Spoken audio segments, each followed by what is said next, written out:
Ciao Presidente, buonasera, buonasera. Un po' in ritardo questa volta il commento perché non ci sono stato. E comunque complimenti al Napoli, riprendiamo un attimino il discorso del commento alle partite, anche se ormai siamo arrivati alla fine del campionato, manca solo la partita col Verona, speriamo che in casa almeno facciano entrare i 10.000 bambini di cui si parla, così sarà una festa, come dovrebbe essere sempre appunto la festa negli stadi, come abbiamo anche detto ampiamente. Sì, è vero, gli strascichi di quella finale ci sono ancora, però stemperiamo gli animi, cerchiamo ancora una volta di dire che ci sono delle persone che non avrebbero neanche il diritto di avvicinarsi allo stadio, ma detto questo dobbiamo essere noi, quelli là che invece hanno voglia di andarsi a vedere lo spettacolo in tranquillità, a dettare le regole, no, senza aspettiamo anche le istituzioni perché abbiamo visto quello che hanno fatto, senza polemica però. E allora, detto questo, Sampdoria-Napoli 2-5,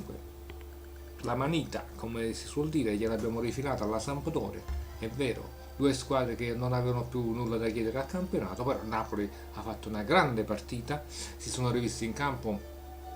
tanti giocatori che in quest'anno hanno avuto un po' di sfortuna e hanno giocato poco, tra i quali Zuniga, Duvan che ha giocato poco ma non per l'infortunio ma per scelte varie, e poi mi fa piacere salutare e ritrovare un giocatore molto bravo, molto capace, è stato anche convocato da Prandelli nei 30 del listone che andranno a Coverciano per il premondiale, ed è Cristian Maggio. Voglio salutare particolarmente perché l'ho incontrato sul treno ieri, ritorno da Roma, a lui e alla sua famiglia, ed è stato molto gentile, l'ho salutato, e quindi in bocca al lupo a Maggio, che sicuramente sarà un protagonista del nostro mondiale, e insieme a Insigne, che tutte e due dobbiamo diciamo essere orgogliosi di questi due gioielli del Napoli che vanno a giocarsi il mondiale. Dico vanno sicuramente, anche se sappiamo che Prandelli deve ancora decidere il 23, ma sono sicuro che i due nostri